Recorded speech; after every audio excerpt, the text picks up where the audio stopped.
if everybody is working well. Okay.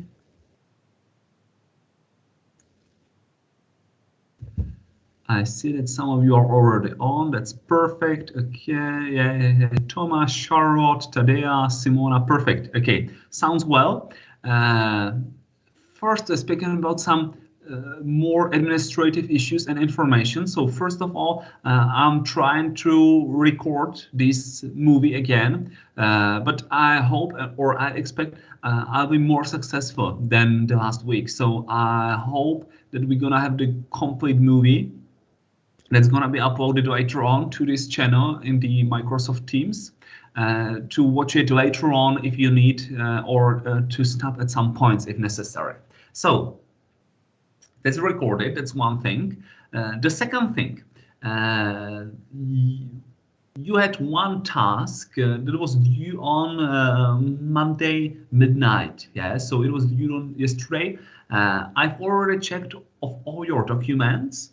Those of you who have it for 100% right, yeah, those of you who are for 100% correct, you've obtained 3 points. Yeah, so the 3 points, that was the maximum for this task. Those of you who had some minor misfits or some small troubles, so some of you, for instance, missed the pestle analysis for the quick food services, or some of you had it not detailed enough. Yeah, just the list of factors, but not another explanation or some comments. Yeah, so those of you had 1 minus point or 0.5 minus points, but nothing serious. Majority of you obtained 3 points, so this is excellent.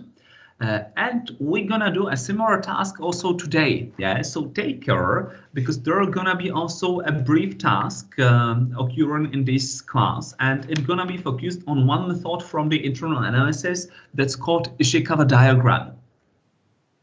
But let's start with the program and with the overview of today's class. So if you remember, in the previous 2 weeks, we spoke about the external analysis. Yeah? So how to analyze the external environment and the external factors that influence in the factory business or the company business and the company behavior in the internal environment.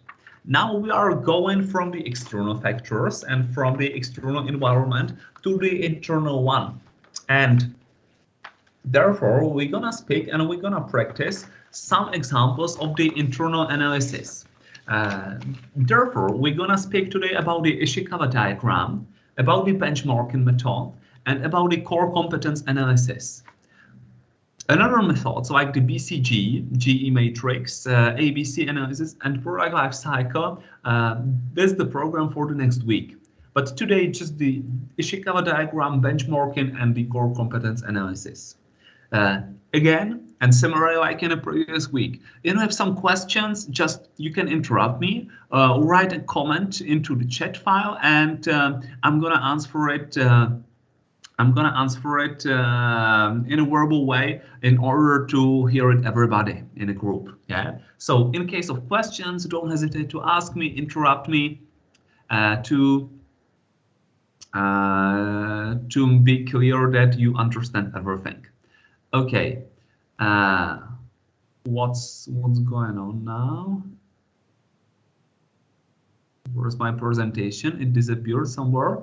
Yeah, so first let's speak about the Ishikawa diagram.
Yeah, sorry, those are some troubles with my PPT. I don't know why it does not work at all. Why does it disappear?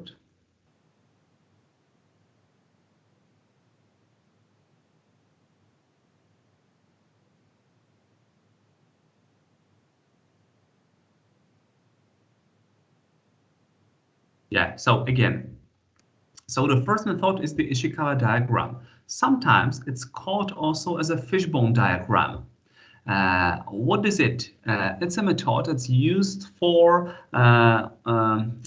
detecting the root causes.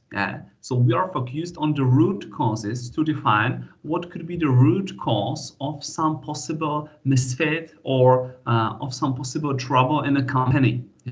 So you see how is the, or you should see, it's, I think, yeah, slide number 3. Yeah, so the fishbone diagram, what's the structure of this and what's it? So the root cause, that's a bad burger, you know, the right side of the slide, root cause. So what's the root cause? It's a bad burger, and we would like to find out what are the reasons that are influencing that the result or the output of some activity is a bad, if there is some problem. So therefore, we can use the fishbone diagram or Ishikawa diagram to define it. How to use it?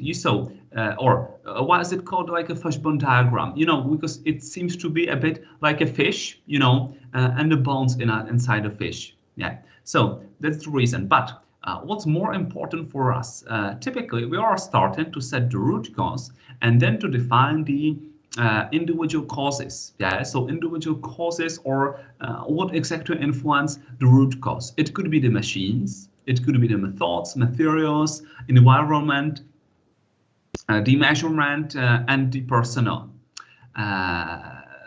It's only the case of these bad burgers, of course. In case of some misfits and failures in the production of some plastic parts, for instance, it could be much complicated. But firstly, we are defining these 6 factors, yeah, like machines, methods, materials, environment, measurements, and personnel. Next, we should define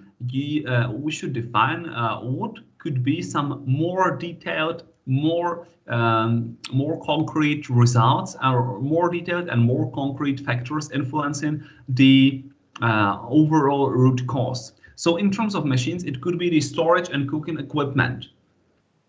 And the next step, the third level, what could be wrong with the storage and cooking equipment? There could be a poor hygiene or the poor maintenance. Yeah? So if there is a poor hygiene or poor maintenance, the storage and cooking equipment are not at a good position and the machine seems to be wrong. Yeah? And one of the results of wrong machines could be the bad burgers. The same could be applied for the methods. Yeah. So in case of methods, there could be a wrong recipe. Yeah. So for instance, if you follow the recipe or not. Yeah. So if you do not follow these methods that are set, again, it could be the reason why something gets wrong. The same for material. If you do not use fresh products or fresh foodstuffs, or if you do not use the prescribed quality, typically for vegetable oil and so on, so it could again cause some problem. Or there could be a problem connected with the unhygienic packaging. If something is not packaged in a good way, again, it decreases the quality of materials and the cause could be a bad burger. But it don't have to be only these physical methods. It could be also the environment. Yeah. So how is the impact of the quality of food to the overall satisfaction of customer?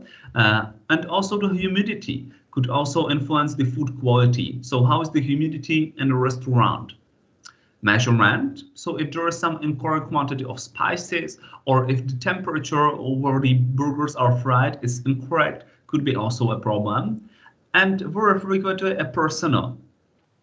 So for instance, the mishandling or unhygienic storage, insufficient training, how to cook and store. So what's the main idea or the main contribution of the fishbone diagram? Firstly, to set what's the root cause. In this case, those are the bad burgers. Second, to define what could be the possible factors that are influencing this, like machines, methods, materials, environment, measurement, and personnel. And if are there some specific sub factors that are influencing this.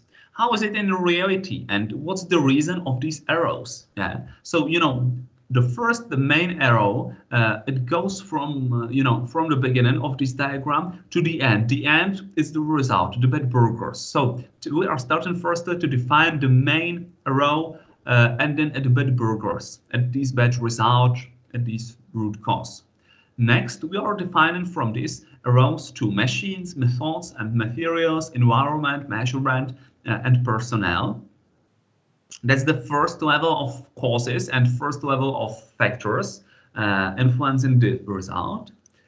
Then we are developing the second level. The second level, again, the arrows, they are perpendicular with the main arrow. So the arrows where the storage and cooking equipment is valid for machines, the arrow where the recipe is valid for methods, the arrow where raw material and hygienic packaging is relevant for materials, an arrow where too hot will impact the quality of food is important for environment, and so on. Yeah. So the third step is to set the arrows that are perpendicular with the main arrow, and finally to define the arrows that are describing a very concrete and very specific results and factors that influence the root cause, like a poor hygiene, poor maintenance, flavor, not followed, and so on. Yeah, so that's the way, and that's the those are the steps how to do the Ishikawa diagram. One more comment, yeah, a part of this method. You see the name of Ishikawa, it seems to be like coming, or the origin in Japan, yeah, so it comes from Japan. That's absolutely right. And this Ishikawa diagram, it seems to be quite popular because it's quite easy to define what could be the factors that are influencing some result or some output. So therefore it's quite widely used. And also, if you have some background in the quality management, so you know that this is one of the 7 tools of new quality management. Yeah, Maria is asking, okay, the main arrow is the one that leads to bad burger. Exactly, that's the main arrow. Yeah, the one that goes to bad burgers, because bad burger, that's the main route that we would like to investigate and decide what are the rules. Yeah, so I'm sorry. First, yeah, if you could write it down, it would be better.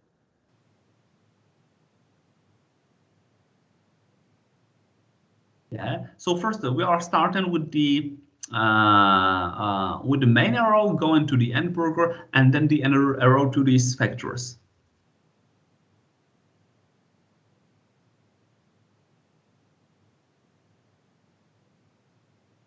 It's okay.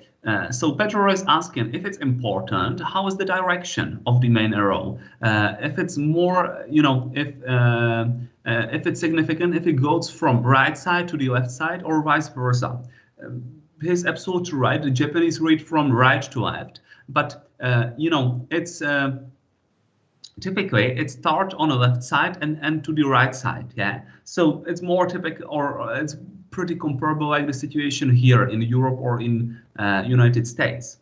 So firstly, as Maria is asking, firstly, we are starting to set what's the root cause. The root cause could be the bad burgers, and then we will try to define what are the individual factors that are influencing the bad burgers. Firstly, we are also starting to define the main arrow, and then these individual arrows with the direction to the individual factors.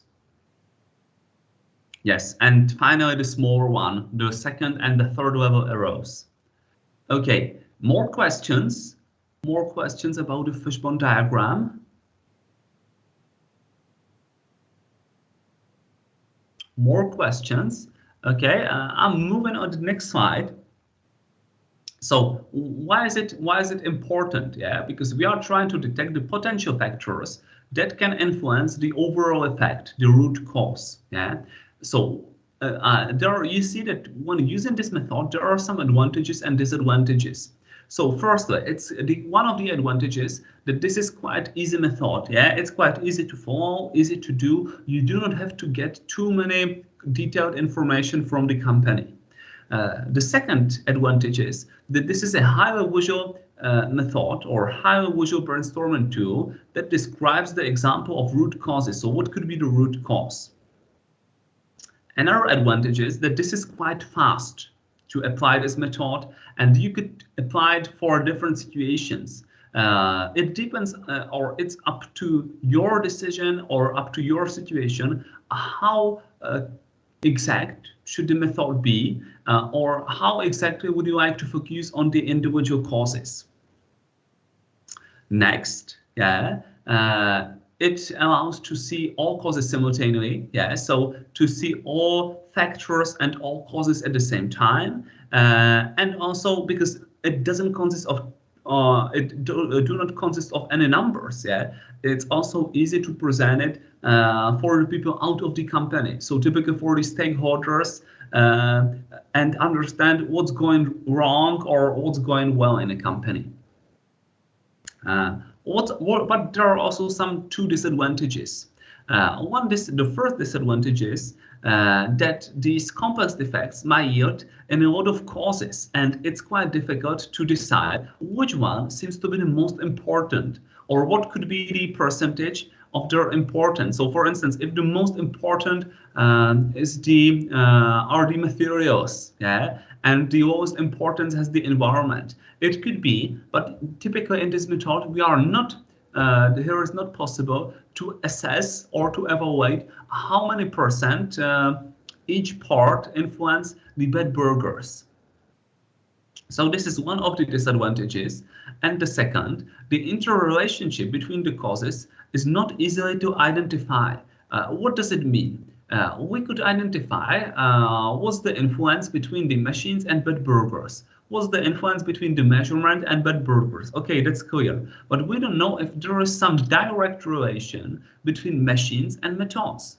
If there is some direct relation between materials and environment. Of course, in reality, there could be, but it's not possible to describe it in this Ishikawa diagram.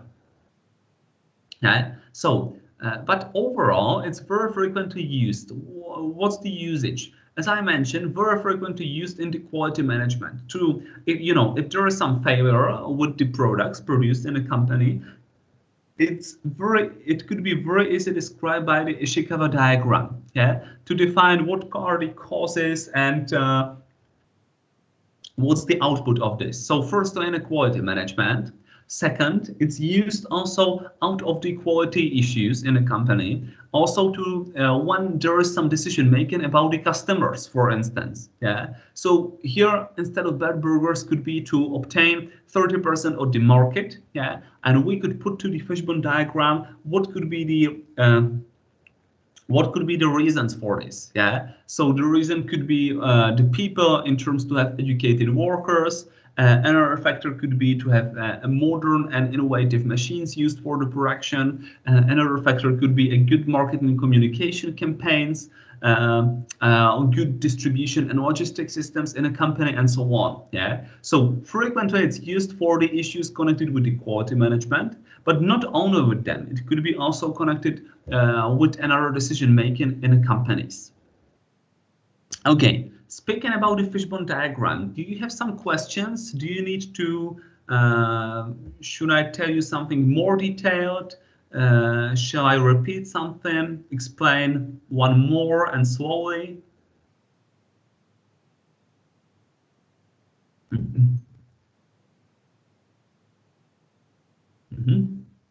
Okay, if not, if not, think about your questions, because they're gonna be a task. Yeah, it could be done like an in-group task, because your groups has been already developed. Yeah, so you should have your colleagues in a group of 3 students, and you should apply this Ishikawa diagram for the following root cause: a bad quality of education at a chosen university. What could be the root causes of a bad quality of education at a chosen university? It's, let's say, a really creative task, but what's important, you should put 6 different causes into diagram and further sub-causes. Yeah, so further first and second level sub-causes that are influencing the bad quality of the education. This task should be done in groups. Yeah, so use the groups you've already developed for these presentations. You should upload a photo or a chart of your diagram. It's really up to you. It could be just, written down on a piece of paper, but there should be definitely the names of your group members, and you should place it in the submission file in ANSYS till the next Monday. Yeah, so till the next Monday, March 30, midnight. That's the deadline. Yeah, so try to apply this Ishikawa diagram as an in-group task, because we've mentioned that this is a typical brainstorming method. And what could be the causes and sub-causes for a bad quality of education? The result could be just a photo or a chart including your names, one diagram for one group, placed in the submission file till next Monday. So this is the next individual task. You can obtain again up to 3 points for this if it will be right, and the deadline is March 30. Okay, do you have some questions about the Ishikawa diagram?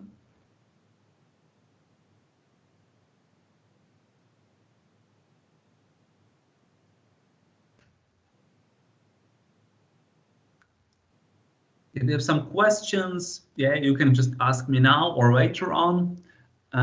No, Tadea is asking if every member has to submit its own paper in the answers. No, it's not necessary. One paper, one photo, or one chart per one group. Yeah, but please do not remember to place there all names of the group members. Yeah, so if you are a group of 3 students, place there the names of 3 students participating in this task. Yeah, so just one person from the group is uploading this task. That's it. It don't have to be too much complicated, but remember that 6 causes has to be used as well as further 6 sub-causes. Sub-causes. Yeah. So first and second level causes should be mentioned here. Yeah. So if I move back to this slide, so what does it mean in reality? Yeah. So instead of bad burgers, there is the bad quality of education at the selected university. These 6 variables should be changed. Yeah, so it seems to be that the machines are not relevant, the measurement may be not as well, and there should be at least one perpendicular arrow with the main arrow. Yeah, so there should be at least in each factor there should be at least one perpendicular arrow with the main arrow. So like we have here in the storage and cooking equipment, like we have here the recipe, raw materials, unhygienic packaging, and so on. So at least at this level, it should be done. Okay. Questions about the Ishikawa diagram? Some more questions? Okay, one more additional question. Everybody has its own group, right? Who does not have, please write it into chat in order to establish some new group. So I'm asking again, everybody has its own group.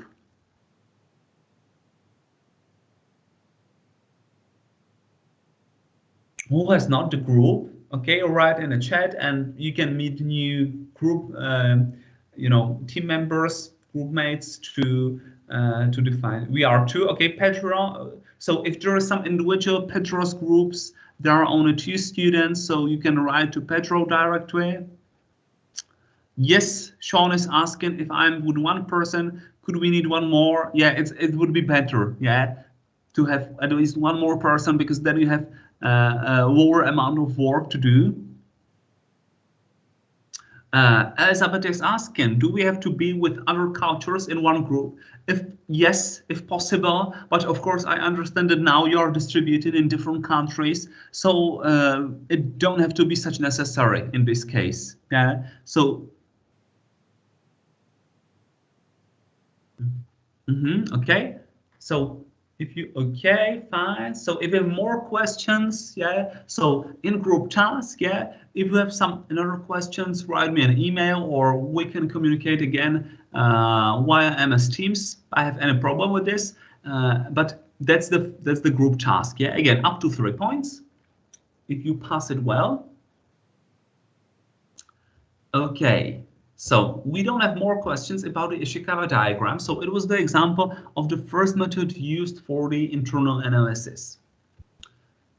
The second method is called a benchmarking. Yeah, benchmarking. I hope that all of you have already heard this word, but what does it mean? You know, the benchmarking is based on the comparison of some specific business processes, performance, products, one implemented the metrics to compare the best practices with the other companies. So what does it mean in reality? We have some business process. The business process could be, for instance, the ordering process in a company, and we do the comparison with the company that's doing the purchasing process the best, that's doing the purchasing process in the most smooth way, the most efficient way, and so on.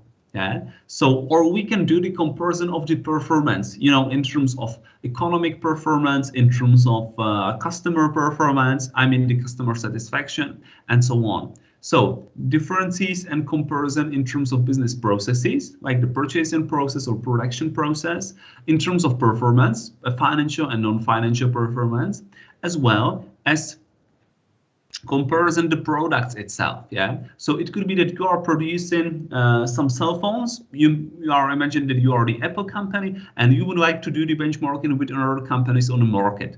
What do you do the best and what other do more efficient on a better level, and so on. Yeah, so the benchmarking, this is generally a group of different methods based on the comparison of your processes, performance, or products with another's, yeah, with best practices from another's companies. What are the dimensions that are typically measured? It could be the measures connected with the quality, with the time, with the cost, but also there could be some other measures. Yeah, something what's connected with the with the technical performance. Something what could be connected with the how fast is the delivery, for instance, how is the customer satisfaction, and so on. So it don't have to be only the quality, time, and the cost, but these three seems to be the most frequent. I've mentioned that the benchmarking, this is a group of different methods, and typically they have one thing in common, that there is 12-stage methodology how to do the benchmarking. Yeah. So firstly, you have to define the process. So what's the process? For instance, the process could be the purchasing process in a company. How does the company purchase raw materials? How does the company purchase some services, energies, and so on? Then you have to identify the potential partners. What does it mean? It means to identify the companies that seems to be quite comparable with you, but they should work at a better level than you do. What does it mean in reality? That you should choose the company that's doing or that's working in a similar business area or in a similar industrial area. It could be also the company with the same country or region like you do, but it's not necessary. It depends on the situation. Speaking about the size of the company, it could be the things that's quite, quite crucial, because if you compare a small family-owned company with some huge corporation, of course, it's not comparable well, yeah, because the level of processes varies quite a lot. So choose the potential partners. So the potential company that's doing or performing better than the existing company. Then you have to identify the data sources. So what could be the data used for the performance analysis? So it could be, for instance, some data from the, from the company information system, like the data about the economic and financial situation of the company. There could be the data about the satisfaction measurement. So how satisfied are our companies? The data about the delivery of speed, and so on. If speaking about the case of of purchasing processes. So in our company, we can use the data from our information system. Yeah. So from our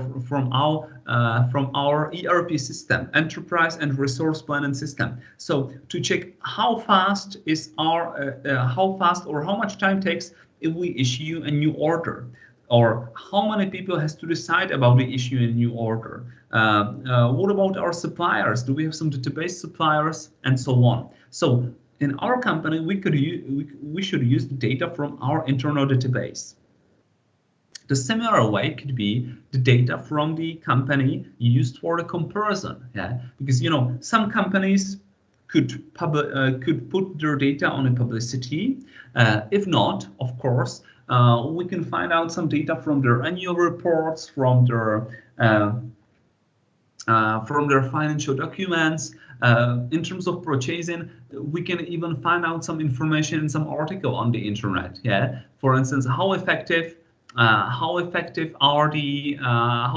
is the purchasing process in some company? It could be also in terms and advertisement of some company that implemented this. Yeah. So the data source. Once more, Maria is asking the typical data source for benchmarking. Different kind of data from the internet, from the internal information system. The data from the area of economics and finance, the data from the area of purchasing, the data about customers, data about purchasing processes, and also the data about our production. If we are a production company, so then we have the data. How is our productivity? How is our production per shift? What about our lead time, and so on? Yeah. So different kind of data. If speaking about the benchmarking in terms of customer satisfaction, we can use the data from different kind of web pages where you can find feedback or some reference and recommendation for different kind of services. Yeah. So again, if somebody is complaining about some company, it's a source of a bit negative data. But on the other hand, if you can find there also some positive comments, so again, the source of the data about another company. Yeah, Tadea is asking if there is some different method how to get the data. So the first and the most frequent are the information system, or the different kind of data from the information system. Then we can use the data from some survey, that we would like to see how is the perception of customers of our company and another companies on a market. So there we can use the customer survey, some interviewing, electronic survey, and so on. Next, we can use some secondary data. So those are these annual reports, financial statements, data from some financial statistics, or generally from some statistic offices. A lot of different data is also available on the internet, different kind of recommendations, feedbacks.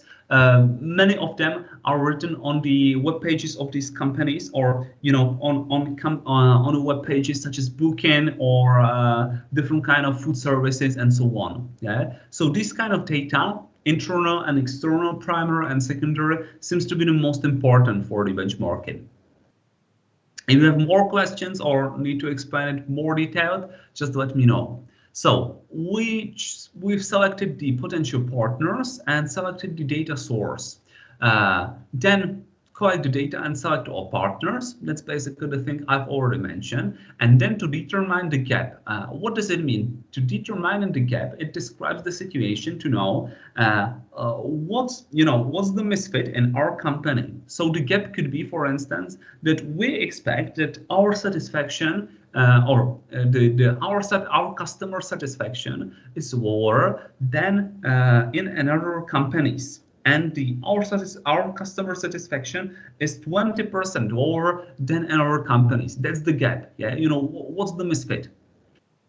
The another example of the gap in terms of purchasing processes could be that the generating of new purchase order takes at least 1 day longer than in the rest of our companies, because we are a conservative company and we didn't set up new processes. Yeah. So what's the gap? That's basically The gap, that's basically the description of the current situation and how exactly shall we improve the situation. Next step is to establish the process differences. Yeah. So what are the differences in the processes? How exactly, everything what's connected with the process structure. So how many people are involved in the decision making about the process? Is it done in electronic or in a physical way? If the process or is the process only within our company, or are we somehow cooperate in this process with other companies and so on? So establish the process difference. It's like a description. How is the situation with the process and what are the differences? And the next step, we should target the future performance. So what exactly is our future performance that we would like to obtain? I've mentioned the case about the customer satisfaction. So if now we have the customer satisfaction lower, 20% lower than another companies on the market, our future performance should be to have the customer satisfaction at least 10% better than the rest of companies on the market. Yeah. So how is the future performance and how to target it? The targeting of future performance in case of purchasing processes, the target could be that we would like to proceed our purchase orders within 4 hours in maximum, for instance. Yeah. So set some targets and some objective that's smart enough and that's realistic enough. Then to communicate, to share your ideas with the objectives with other people in your department or in the company. You should implement these goals and review and recalibrate. If speaking about the adjustment of goals, implementation and review and calibration, that's like this strategic management process. If you remember this from the first class, yeah, like there was the strategic analysis, strategy planning, strategy implementation, and strategy controlling. Yeah, so it's similar like here, but this part was quite general and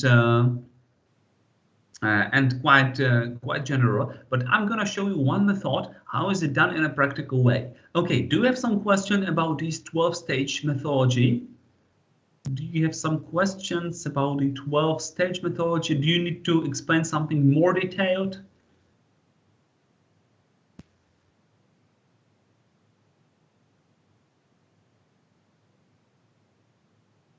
Okay, if not,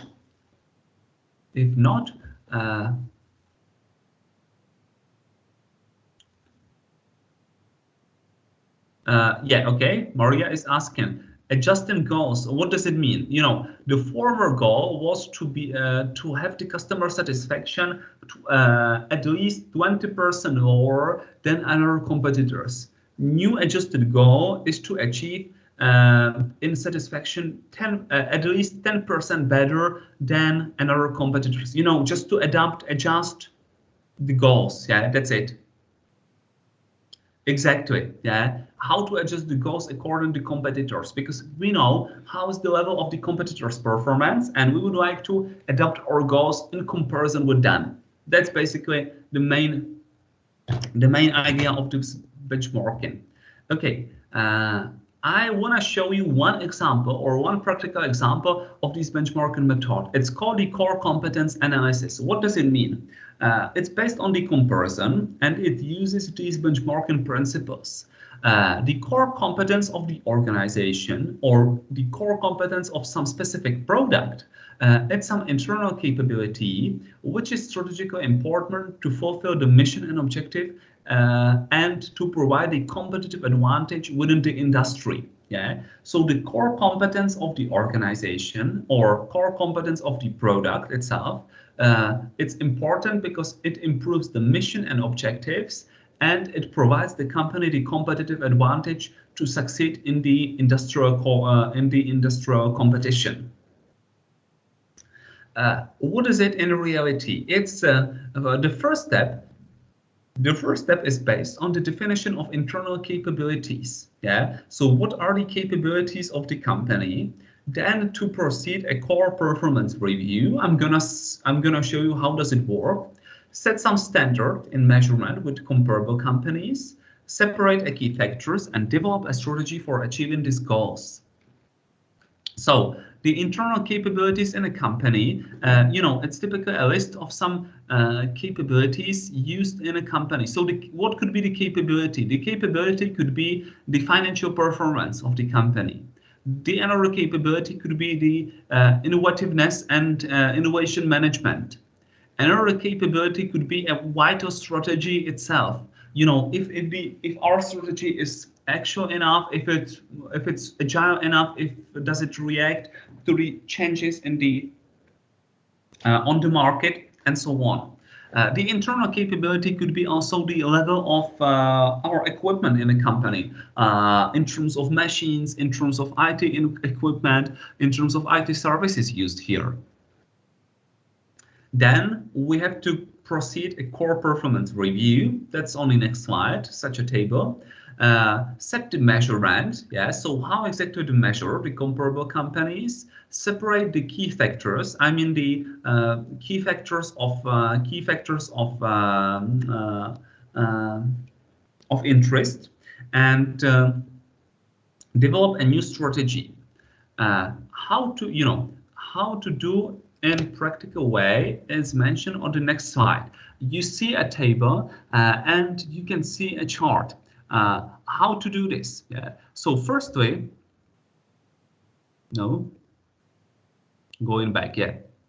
So firstly, you should set the market competence. Yeah. So the market competence, it could be the market share. So how big is the market share of our company on the market? How is the growth rate? So it means if the company is growing in terms of their turnover, or if it stagnates or not. How is the overall company image? How is the variety of products? You know, if the company produces just one product, or if they have a, the group of 10 different products, and how is the quality of their products? Is it a high-end quality or low-end quality? So there is an example of 5 different competencies. The second step is to assign each competence by a values, but the sum of these values has to be 1.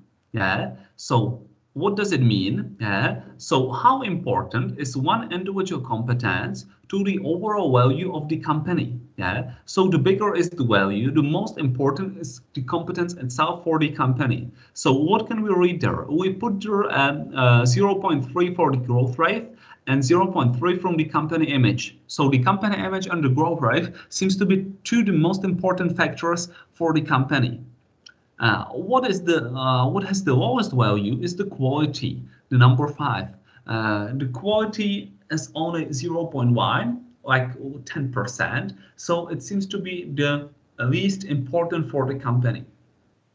So first, we are providing the values of individual core competencies. Then we are focusing on the evaluation. So what does it mean? In evaluation, we are distributing the points from 1 to 5. Yeah, 1 is the lowest evaluation, 5 is the highest evaluation. Yeah, 1 point for the lowest value, 5 point for the highest value. And what we can see, 3 different colors. So in the column that's yellow, that's striped by the yellow color, column P, it means P like our product or our company. Yeah, so this is our company. And key 1 and key 2, this is the competitor number 1 and the competitor number 2. At the second step, yeah, we are distributing these points and evaluating how well the company works. Yeah, so at our company P, we assign 3 points for the market share, 5 points for the growth rate. So it means that the company is really growing and improving their turnover year by year. The company image is rather lower, so we assign them by 2 points. The variety of products, just 1 point, and the quality 2 points. Okay, then we're gonna do the same one for the competitor number 1. So the market share is the highest at the competitor number 1. So we assign by 5 points. Then we put 3 points for the growth rate and the company image. It seems to be immediate. 2 points for the variety of products and 1 point for the quality. Okay. And finally, we did the same for the competitor number 2, tracked by this violet color. So the market share and growth rate, as well as company image, seems to be quite small. So we evaluated by just 1 point. 2 points are for the variety of products, and 1 point is for the quality of products. So what we can see as far, we can see there are sums of these evaluations, the sum of the evaluation. So the relative evaluation is 13 points for our company, 14 points for competitor number 1, and 6 points for the competitor number 2. What does it mean as far? We can see that the best value or the best evaluation has the competitor number 1, the second best are our company, the yellow company, and the violet company is the worst one, yeah, because 14, 13, and 6 points only. So that's everything was the second step. Yeah, as far, I hope, is it clear, or some questions? Some questions as far, yeah. So first we set the value and we distributed the points for individual companies. So questions about this?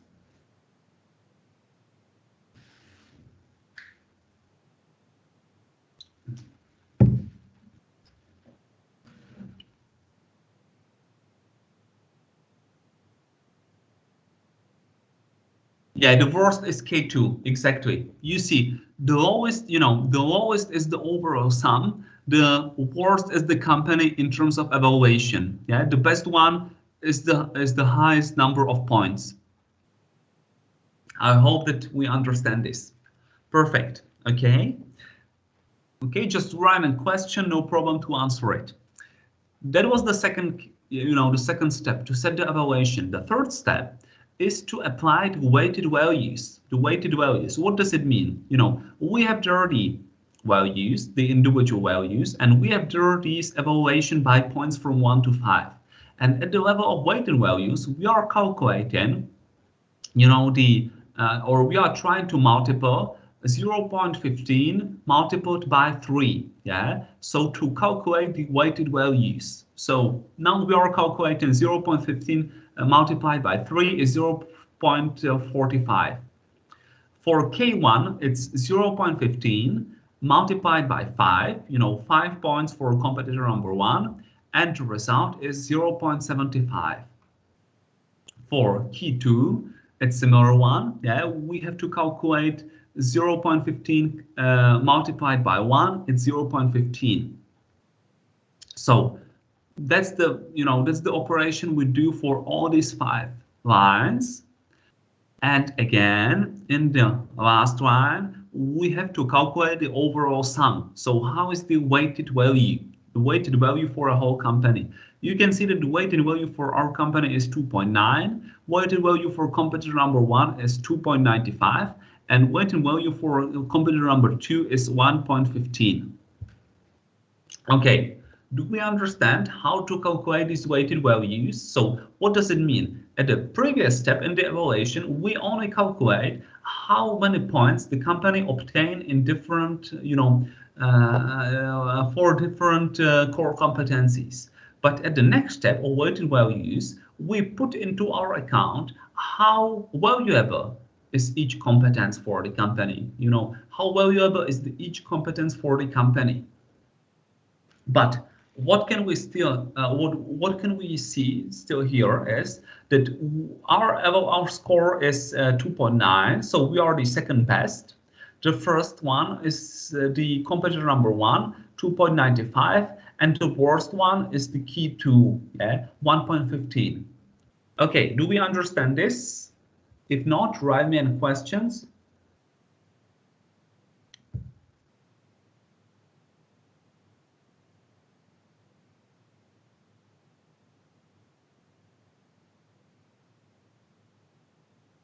Okay, if you have some questions, need to sum it up.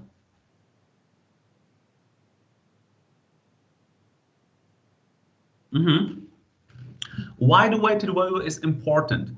At the previous level, in terms of evaluation, we distributed only the points from 1 to 5.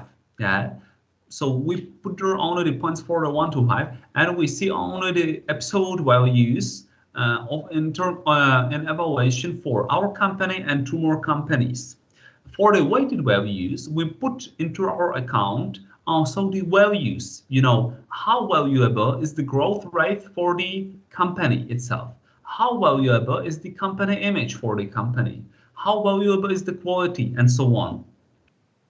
It's not very well visible, but you know, if the company would obtain here it doesn't matter for which one competence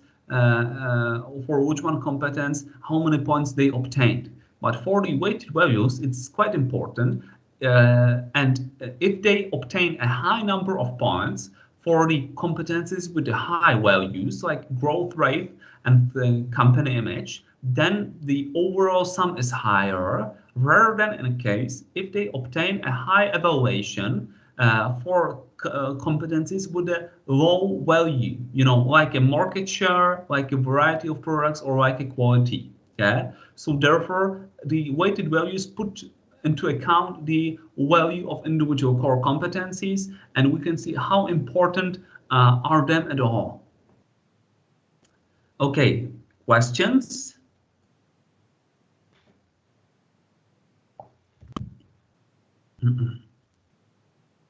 Yeah, and the final step is this core competence chart. What does it mean? You know, it's the graphical description. How are the differences in individual cases? You know, because in a table we calculate the final sums, and how is it? So we know how is it in absolute way. We know that our company has the overall score 2.9, the best one has the 2.95, the lowest one has 1.15. But why is important to take a look in this chart? You know, this is a line chart here, and we can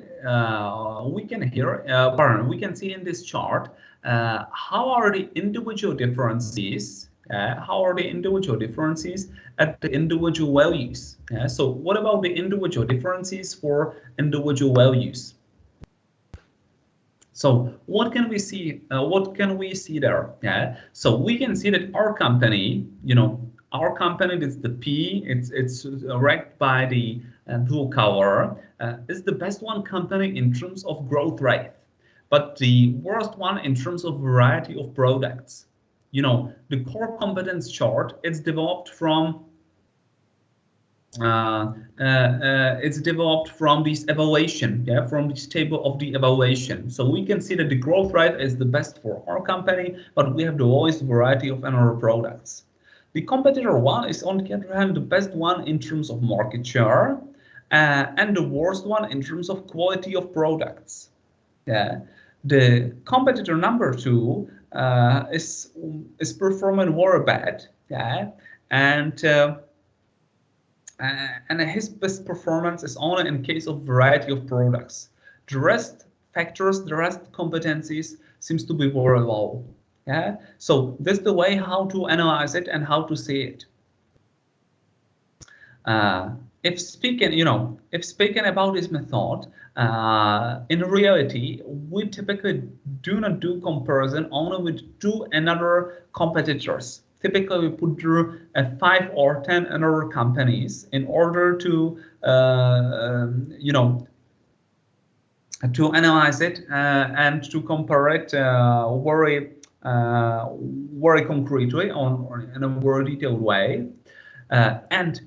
This once more to remind you, it don't have to be applied only for the company. Imagine that the core competencies should be applied for some product.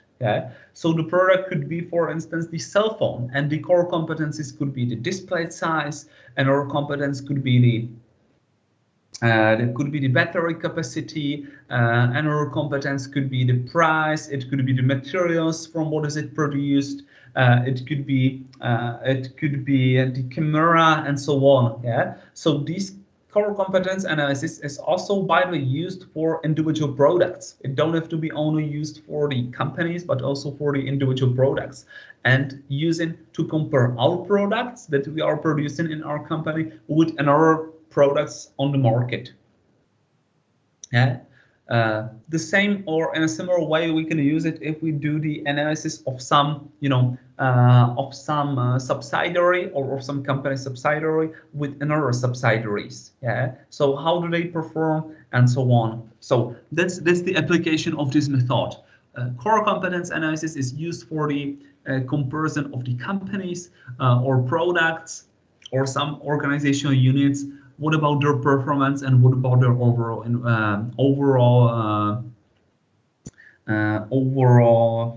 performance and output, yeah, and overall evaluation. That's the word. Okay, once more, questions about the core competence analysis. Questions about the core competence analysis. Need to repeat something. So the core competence analysis, that's an example of the benchmarking method. Yeah. So one example of the benchmarking.